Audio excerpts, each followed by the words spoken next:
Pemecahan masalah di lapangan mah beda dengan yang di kelas misalnya gitu kan. Karena segala berhubungan dengan lapangan itu kan harus serba cepat gitu ya, karena berhubungan dengan keselamatan dan kenyamanan seperti itu ya. Jadi disinilah peserta didik dituntut untuk melakukan pemecahan masalah dengan instan gitu, on the spot problem solving ya. Sesuai tahapan nih, tahapan usia. Gak usah dicatat juga nggak apa-apa, nanti juga saya kasih ke materinya. Siap, Bu. Ya, Bu. Tapi yang penting-penting aja gitu, yang penting-penting dicatat ya nggak apa-apa. Tapi kalau harus mencatat semua omongan saya nggak usah, karena saya juga nanti kasih materinya. Jadi sesuai tahapan usia, pendekatan teori Piaget ya. Jadi usia SD awal ya, operasional konkret. Nah, ini usia SD yang paling awal nih. Penerapan logis anak masih terikat pada hal-hal nyata gitu ya. Jika diberi instruksi abstrak seperti cari ruang kosong, nah, mereka akan bingung gitu ya di sini mah.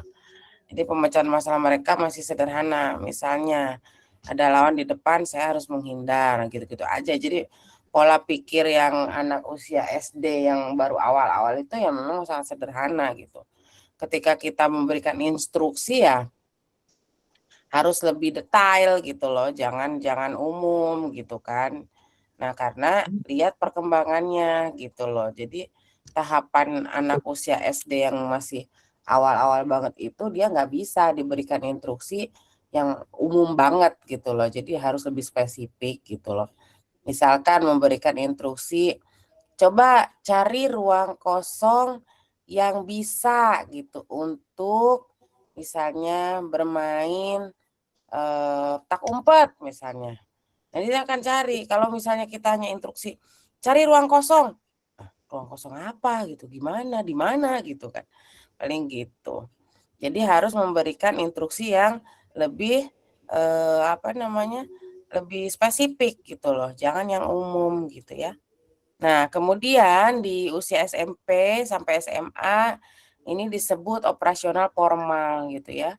Jadi usia remaja sudah bisa berpikir abstrak dan hipotesis gitu ya.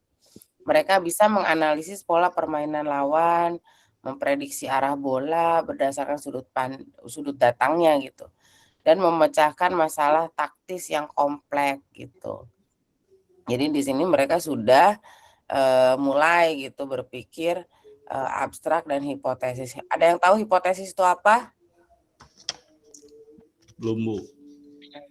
Oke. Hipotesis itu adalah dugaan sementara.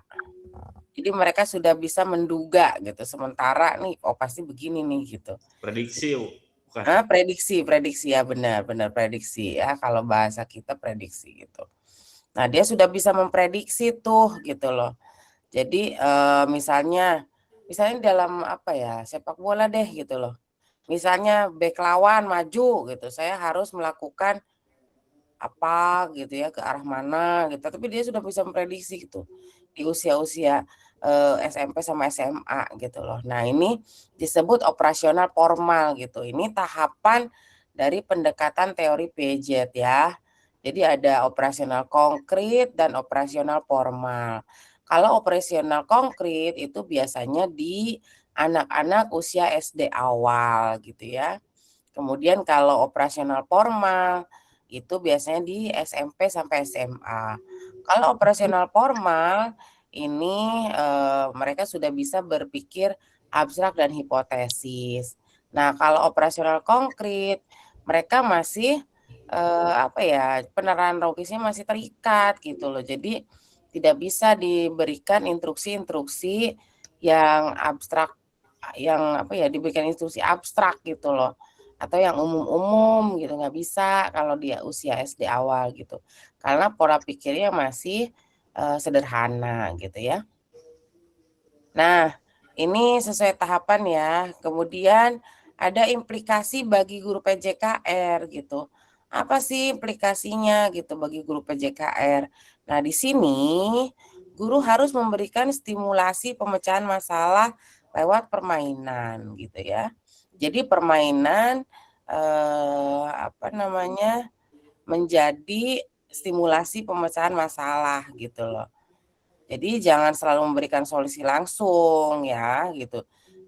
Tapi tanyakan kepada siswa, kenapa gitu misalnya, tadi begini-begini, apa yang harus diubahnya misalnya gitu. Jadi kalau memberikan stimulasi pemecahan masalah lewat permainan kan mereka akan tidak bingung gitu. Jadi karena real gitu, nyata gitu loh. Jadi bagaimana cara memecahkan masalah di lapangan gitu. Kenapa kamu misal tadi timnya sering kehilangan bola gitu kan. Nah, mereka akan berpikir, apa yang harus dirubahnya? Nah, mereka juga akan berpikir gitu loh. Jadi ini implikasinya ya. Nah, jadi di perkembangan pemecahan masalah dan penalaran logis, ada yang mau ditanyakan?